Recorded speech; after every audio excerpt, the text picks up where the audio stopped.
El día de hoy tengo el gusto de saludar y de darle, pues por supuesto, una muy calidad bienvenida a el abogado Raimundo Espinosa, que pretende ser ministro de la Suprema Corte de Justicia. ¿Cómo estás, Raimundo? Muy bien, muy contento de estar con ustedes y bueno, agradecido por la oportunidad. ¿Cómo te trata la campaña? Pues bien, vaya, no estaba yo acostumbrado a esto, yo creo que los colegas que estamos participando pues tampoco lo estaban, sí. Pero pues es una experiencia muy importante, yo creo que es un aprendizaje para todos y pues yo en general lo que he visto es muy buena recepción y mucho interés de la gente, ¿no? Entonces bueno, eso también nos fortalece a nosotros y nos motiva. ¿Tú qué estás haciendo ahora en campaña? ¿Estás bailando, cantando? ¿Qué haces? No, yo eso hay otros espacios donde se hace, las campañas son algo más serio y no me parece correcto que se banalice, pues un proceso histórico como este, ¿no? No, más bien a mí lo que me interesa es subir el nivel de la discusión y he mantenido todas mis intervenciones en ese tono, ¿no? Tratando de argumentar qué es lo que hace falta, qué es lo positivo de la reforma y qué es lo que hace falta, qué es lo que habría que hacer y por un lado. Y por el otro, pues también yo he estado pues regresando a comunidades y espacios donde yo ya había trabajado antes, había tenido la oportunidad de trabajar antes, pues para agradecer a la gente porque de alguna manera el reconocimiento que significa participar como candidato, pues no es solamente un trabajo personal únicamente mío, sino es también pues un trabajo colectivo, pues de muchas comunidades que me permitieron acompañarlas durante muchos años en la Asamblea de Afectados Ambientales y en la Red en Defensa del Maíz. Ese es el trabajo que he estado haciendo. Y a ver, cuéntanos, ¿qué has hecho? ¿Qué has hecho en tu trayectoria profesional? Claro, mira, bueno, pues yo en principio trabajaba temas, asuntos de derecho laboral, derecho colectivo, después me especialicé en derecho constitucional y bueno, en temas de control de la constitucionalidad, que es la competencia específica que tiene la Suprema Corte de Justicia, por ejemplo, ¿no? Son esos temas. Pero realmente mi reconciliación con el mundo del derecho, pues vino hasta que me acerqué de alguna manera fortuita, pues a conflictos socioambientales, a conflictos que tenían que ver con despojos y saqueo de recursos naturales, de territorios, ¿no? De comunidades indígenas, agrarias, incluso problemáticas de colectivos urbanos. Y ahí fue que pues me acerqué con la Asamblea Nacional de Afectados Ambientales, la Red en Defensa del Maíz, y lo que era una reunión donde yo iba a escuchar nada más, pues se convirtieron en 10 años de trabajo en comunidades, ¿no? En territorios, y bueno, así fue que recorrí y conocí el país. Abogado, es muy interesante lo que dices. Creo que no he escuchado a ningún candidato que tenga una experiencia en temas medioambientales. Por ejemplo, te pongo un tema sobre la mesa. ¿Qué hacer con el derecho humano al acceso al agua? Está en la Constitución, pero luego parece que no hay capacidad de cumplir ese derecho. Pues mira, no solo que no haya capacidad de cumplir el derecho, lo que no hay es agua, porque pues el agua en México lamentablemente pasan dos cosas. Una, se privatiza. Y lo que nos venden es el plástico, los embotellados donde meten el agua, las empresas que tienen las concesiones en los pozos, manantiales, etcétera. Y es muy lamentable porque es nuestra propia agua y luego nos la revenden ya metida en plásticos, ¿no? Por un lado. Y por el otro, pues la gran contaminación que hay de nuestros ríos. Los ríos de México es uno de los países con la mayor cantidad de ríos contaminados en el mundo. Tiene uno de los casos más graves. No es el de Sonora, que es muy grave. No es el de Atoyac, que es muy grave. No, el caso más grave en México, el segundo río más contaminado del mundo, después de uno que está en Turquía, es el caso del río Santiago. Ándale. Yo tuve pues la fortuna de trabajar tanto en el río Santiago como con los compañeros en el río Atoyac, los compañeros de Fray Julián, y en el caso del río Santiago con los compañeros de ahí del municipio, ¿no? Del Salto Jalisco, la organización de un salto de vida. Y conozco muy bien pues cuál es el problema, ¿no? La contaminación, porque por un lado se vierte ahí pues todos los tóxicos y elementos químicos que tiran los corredores industriales, desde Lerma hasta el corredor que está ahí en Guadalajara, pues eso es el río Santiago, más todas las aguas negras que también vienen desde Toluca y luego se mezclan con la zona metropolitana. Pues son ríos que no se pueden salvar, ¿no? La verdad es que es muy complicado hacerlo. Y tenemos además pues una dinámica también pues de saqueo de recursos, en este caso los recursos hídricos, pues para grandes empresas, no solamente las embotelladoras a las que me referí, sino un montón más de empresas que requieren grandes cantidades de agua. Por eso es que, pues cuando se va a hacer realidad el derecho humano al agua que está en la Constitución, es muy difícil. Tenemos que hacer cambios muy importantes en las dinámicas económicas y metabólicas de nuestro país para lograrlo. Qué interesante, y se me pone la piel chinita porque el público sabe que uno de los temas que más me gustan, que más me apasionan, es por supuesto la defensa del medio ambiente. Claro. Y pues fíjate, hay un caso particular. Estamos hablando con el candidato a ministro de la Suprema Corte de Justicia de la Nación, Raimundo Espinosa.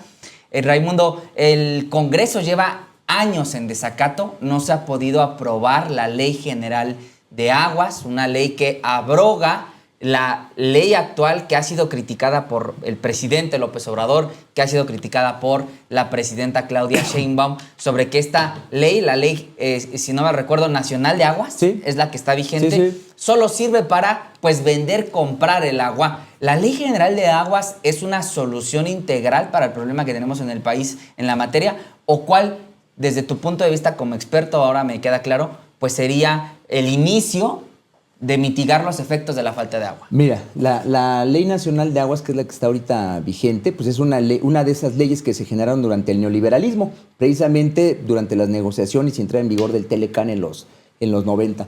De ahí que esté basada, pues más bien en pensar el agua como una mercancía y no como un derecho. Frente a eso, pues la propuesta de una Ley General de Aguas, por supuesto que es un paso hacia adelante.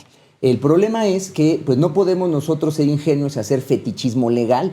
El problema del agua en nuestro país no es un problema que se arregle con leyes. Por más de buenas declaraciones e intenciones que haya en las normas, no se arregla así. Es la economía. Y hay que cambiar la economía de nuestro país, hay que cambiar la infraestructura, hay que generar desarrollo tecnológico que nos permita tener pues otro tipo de capacidades para no estar contaminando ni requiriendo tanta agua. El problema es mucho más profundo, no se arregla con un cambio en las leyes. Y ojo, porque pues las propuestas más recientes lo que tratan de hacer pues es incluso separar lo que es el agua pues para el consumo de las personas de a pie, del agua para el consumo de las grandes industrias. El derecho humano al agua quedaría reducido a lo que las personas requerimos, pero las grandes cantidades de agua disponibles en el país serían para las empresas. Eso es muy peligroso, es un debate que está abierto y es muy importante que sigamos luchando por ello.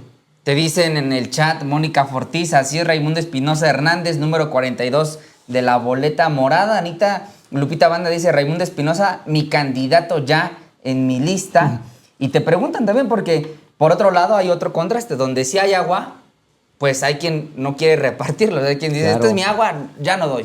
Claro, pero es que eso sucede por la situación de escasez que se está generando. Cuando los bienes son escasos y sigue habiendo mucha demanda sobre ellos, pues quien lo tiene, pues no lo va a querer soltar. Sí. Esas son las guerras del agua y no sucede en México, sucede en el mundo. Las siguientes guerras mundiales serán por recursos naturales, básicamente por agua. Estimado Raimundo Espinosa, preguntarte qué hacer con la corrupción en el Poder Judicial, porque estamos cansados de ver a jueces que pues implementan sabadazos, liberan particularmente a criminales de cuello blanco y bueno, la reforma pretende mitigar, esta elección judicial pretende mitigar el nepotismo, ¿no? Quitando al hijo, al primo, al tío desde los cargos jurisdiccionales, pero la corrupción es un cáncer que se tiene que ir quitando poco a poco. ¿Tú qué vas a hacer como ministro? Mira, es muy importante, yo creo que hay que recuperar la credibilidad en las instituciones de impartición de justicia, ¿no? Ajá. El combate a la corrupción es muy importante. Un elemento que podría coadyuvar, pues es la transparencia. Realmente lo que nosotros vemos son ya efectos de los actos de corrupción y de colusión, ¿no? Sí. Pero lo que la gente no ve, pero que en el gremio se sabe, pues son una serie de prácticas que son prácticas que se supone que facilitarían la justicia. Yo más bien creo que son prácticas que se prestan para todo tipo de interpretaciones y manipulaciones. Me refiero, por ejemplo, a algo que no se sabe mucho por la ciudadanía, los llamados alegatos de oreja.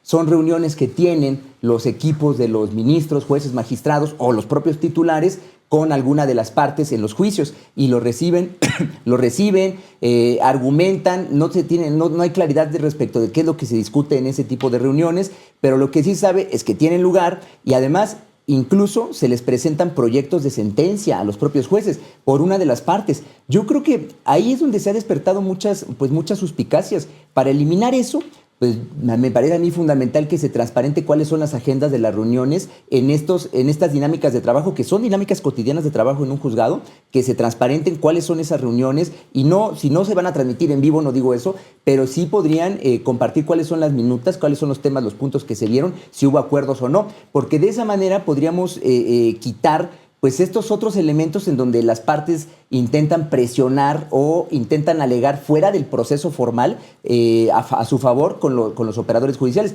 Yo esto lo vi, lo he contado ya antes, pues en el caso de Monsanto. Yo fui abogado de los compañeros mayas en Quintana Roo en contra de los permisos de siembra comercial de soya transgénica que el gobierno mexicano le había dado a la empresa Monsanto. Cuando pasamos eso, pues a mí me quedó clarísimo. La empresa Monsanto sí se había reunido con los ministros, a nosotros nunca nos recibieron. La empresa Monsanto incluso les llevó el proyecto de sentencia, siendo un asunto el de bioseguridad de transgénicos muy complicado técnicamente, pues la empresa les llevó la sentencia para ahorrarles el trabajo. Y ellos sí tuvieron oportunidad de hacer estos alegatos de oreja. Incluso cuando nos encontramos ya en la audiencia donde se iba a aprobar el acuerdo de la sentencia, pues yo recuerdo muy bien que ellos trataron de llevarme aparte de la gente que iba en representación de la comunidad para que pudiésemos negociar. Finalmente no pasó, porque con los derechos de la gente no se negocia, ¿no? Pero son prácticas que suceden. Yo creo que hay que transparentar todo esto y mira, se va a eliminar como por arte de magia todas estas pues dinámicas negativas que hay en los poderes judiciales. Tremendo lo que nos compartes. Sí. Sin duda es un gusto conocer a un perfil tan dedicado para con los temas medioambientales, pero también porque dedicarse al tema medioambiental es también estar muy cerca de las comunidades. Es normalmente las comunidades indígenas originarias Así las es. que cuidan Así el medio ambiente. Preguntarte ahora, perdón que me salga de la política medioambiental, No. vamos a la política dura. ¿Qué opinas de Norma Piña? Bueno, mira, yo creo que es un personaje, ¿no? Ya es como una caricatura. Y yo creo que ella representa como personaje, como esa caricatura que ella misma se volvió, pues ella representa un pasado que se resiste a retirarse de la historia, ¿no? Lo que pasa es que, bueno, pues la historia no se detiene, ella no parece como desubicada, como que no está viendo cuáles son las transformaciones en el país, Sí. está completamente fuera de lugar porque quiere que se mantenga algo, se resiste a que haya esa transformación, quiere que se mantenga algo que ya no cabe en la sociedad mexicana y ella, pues caricaturescamente lo viene representando, ¿no? Cada berrinche y cada actuación irracional, pues lo único que hace es expresar pues la crisis, lo que yo llamo, pues la crisis de la cultura jurídica neoliberal en México, la crisis del gremio, de la crisis de la comunidad jurídica mexicana, porque no solamente es ella, eso lo piensan miles de abogadas y abogados que forman parte de la comunidad jurídica nacional. Solo por eso se explica la manera en la que reaccionaron cuando por fin se propuso y se empezó a consolidar la reforma judicial. Gente comprometida con la democracia, sí, de dientes para afuera, pero que cuando llega el momento histórico de que el pueblo de México pueda avanzar y consolidar realmente la democratización de un espacio público que había estado cerrado por décadas para el pueblo, Sí. pues resulta que no les gusta la democracia, porque ahora hay que tenerle miedo al pueblo, porque el pueblo se puede exceder. Eso es pura hipocresía, pero no solo es Norma Piña, es una cuestión estructural y es un problema del gremio que tiene que ver con la formación conservadora y reaccionaria de las abogadas y los abogados en nuestro país. Híjole, qué fuerte crítica acabas de hacer, no solo de Norma Piña, sino del gremio en Sí, general. claro, ella representa eso. Bueno, yo quiero preguntarte en ese tenor, en ese orden de ideas, ¿tú para qué quieres ser? ¿Para qué quieres ser ministro? Ya te lo había hecho, pero me refiero a ¿cuál es tu principal compromiso con la gente? Porque todos tienen varias propuestas de campaña, que transparencia, que justicia abierta y tribunales de puertas abiertas, pero ¿cuál es el principal compromiso de Raimundo Espinosa, candidato a ministro de la Suprema Corte de Justicia de la Nación, para con la gente? Pues mira, es el mismo compromiso que yo he tenido desde que participé en mi primera actuación en política, que fue la huelga del 99 en la UNAM, y yo desde ahí para acá he tenido el mismo compromiso y lo he llevado donde me ha tocado estar, Sí. siendo litigante en comunidades, asesorando organizaciones internacionales en la ONU o siendo servidor público en el CONACYT, ¿no? Cuando me tocó serlo. Y ese compromiso pues es con la justicia social, es con los derechos colectivos, con los llamados DESCA, derechos económicos, sociales, culturales, ambientales, es con la tradición, la mejor tradición del constitucionalismo mexicano, que es la tradición del constitucionalismo social. No es una cuestión ideológica, no es una cuestión de preferencias políticas, para nada. Es un mandato constitucional, la defensa de la soberanía nacional, la reivindicación del interés público nacional, la defensa de los contenidos sociales, que son derechos colectivos, están ya en la Constitución. ¿Qué fue lo que pasó? Que no los aplicó esta corte neoliberal que se está despidiendo y las que estuvieron antes, la conformación que tuvo antes, pues no aplicaban estos artículos que ya estaban ahí. No Sí. se trata de crear nada nuevo, se trata de aplicar la Constitución que ya de por sí dice eso en un montón de artículos, el 39, el tercero, el 27, el 123, el cuarto y muchos más, incluido el segundo. Hay que aplicar la Constitución de un Estado social de derecho que es nuestro Estado. Híjole, ojalá, abogado, hubieran más perfiles así, pues, que le saben, que están comprometidos, que tienen un tema. Yo insisto, el tema cuidar el medio ambiente es cuidar a los que menos tienen, es cuidar a nuestra gente. Abogado, preguntarte, si alguien de las personas que nos ve y que nos escucha quisiera votar por ti el 1 de junio, ¿qué tiene que hacer? Bueno, pues lo primero es hay que familiarizarse muy bien con la boleta. El formato de boleta cambió, no es al que estamos acostumbrados en otras elecciones. Hay que conocerlo, hay que perderle el miedo, hay que saber con precisión cómo es que hay que votar. En los recuadros punteados que vienen en la parte intermedia es donde se tiene que poner el número del candidato que la gente prefiera. En mi caso, bueno, pues yo aparezco con mi nombre, Raimundo Espinosa Hernández, el número 42 en la boleta morada. Habría que poner los 2 dígitos, el 4 de un lado y el 2 del lado derecho, el número 42, que es el que me corresponde a mí. Abogado, bueno, pues ahí les aparece en su pantalla, déjamelo un ratito ahí, querido Tomás, les aparece en pantalla, por supuesto, ahí le aparece en pantalla, el número 42, la boleta, y bueno, si usted quiere votar por una persona comprometida con el medio ambiente, de hecho, y no de palabras, ¿no? Sí, claro. Pues aquí tienen una gran opción. Abogado, le voy a robar 2 minutitos más porque claro. veo que trae un par de libros. Sí, ¿De qué van? Pues mira, yo además de mi trayectoria profesional como litigante y también en el servicio público, pues tengo una carrera pues académica, ¿no? Tuve la oportunidad de estudiar Derecho, especializarme en varias cosas de Derecho, hasta el doctorado, pero también estudié Ciencia Política y Filosofía. Ándale. Y bueno, te traje pues algunos obsequios. Este es uno de los tomos que salieron precisamente cuando los tribunales no nos escuchaban en México. Nosotros trajimos una iniciativa, el Tribunal Permanente de los Pueblos, que es un tribunal ético internacional, lo trajimos a México. Este es uno de los documentos que dan testimonio de una de las audiencias, que es la que tiene que ver con represión de movimientos sociales, ¿no? Entonces, bueno, ¿Ese libro, tú lo escribiste, abogado? Yo participo, yo fui asesor de todo el proceso. Es un libro que recoge testimonios que se presentaron en la audiencia. Yo fui asesor durante los diferentes momentos de la audiencia, ¿no? Entonces es un libro colectivo, no es mi libro, es un libro colectivo, ¿no? Donde yo participo. Estos 2 libros, pues sí son de mi autoría. Y bueno, yo tengo una posición muy crítica respecto del estudio del derecho, la manera en la que se entiende el derecho y lo que habría que hacer con el derecho, ¿no? Entonces, bueno, tengo algunos libros, estos son 2 de ellos. Este es sobre la relación entre derecho y tecnología, precisamente criticando lo que yo llamo el fetichismo jurídico tecnoinformático y la forma en la que se deshumaniza el derecho y pues yo lo conceptualizo bajo la idea de la maquinización del derecho, ¿no? Sobre todo tiene sentido para quienes están proponiendo utilizar inteligencia artificial para resolver controversias que le tocan al Poder Judicial. Yo creo que hay que tener mucho cuidado con eso. O sea, ¿tú no ves bien el que entre la inteligencia artificial en pues este proceso de redacción, de verificación de las sentencias? ¿No? Como un auxilio, como una herramienta auxiliar, sí. Como una sustitución de los seres humanos y del juicio prudencial que solo pueden llevar adelante jueces humanos, por supuesto que no. Ándale, esa es otra crítica Sí, bien claro. dura, abogado. Y bueno, este libro pues es el de más reciente publicación y es una crítica desde la filosofía. Yo creo que quienes hacen filosofía en el derecho se llaman filósofos del derecho, ¿no? La filosofía del derecho de los juristas. Yo creo que eso no existe, porque quienes hacen filosofía desde derecho nunca estudiaron filosofía, no están capacitados para hablar de esos temas y por eso se ve todo lo que plantean mal, ¿no? De manera muy confusa. Ellos en todo caso hacen teoría del derecho. Entonces yo aquí lo que planteo es una crítica epistemológica, ¿no? A la manera en la que se construye ese discurso, que es un discurso que además se vuelve conservador. Si se quiere saber qué es lo que está de fondo en la discusión sobre la reforma judicial y cómo piensan los abogados y los jueces, pues este es un libro que escribí para desentrañar ese problema. Híjole, pues qué interesante, abogado, te agradezco mucho, los vamos a leer con mucho pues detenimiento. Fíjate que ahora que pones estos libros sobre la mesa, te lo agradezco mucho. ¿Cómo no? No podría dejarte ir sin preguntarte, porque hay que ser muy claros con esto. ¿Cuál es tu opinión ahora en términos de lo que se ha hecho en esto que se ha denominado cuarta transformación en materia ambiental? Primero el presidente López Obrador con Sembrando Vida, luego la presidenta Sheinbaum que lanzó, hablabas de los ríos más contaminados, uno de los más contaminados en el mundo está en México, pero la presidenta justo ya lanzó toda una jornada para limpiar más de 50 cuerpos de agua, entre ellos arrancaron en el Atoyac, allá en Tlaxcala. No.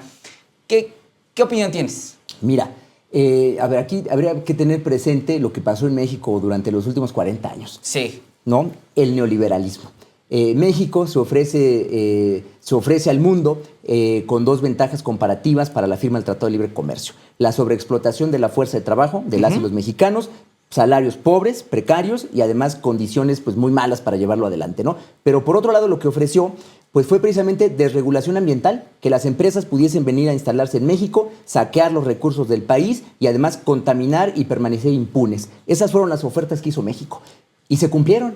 y 35 años después, 40 años después, pues estamos viendo cuáles son las consecuencias.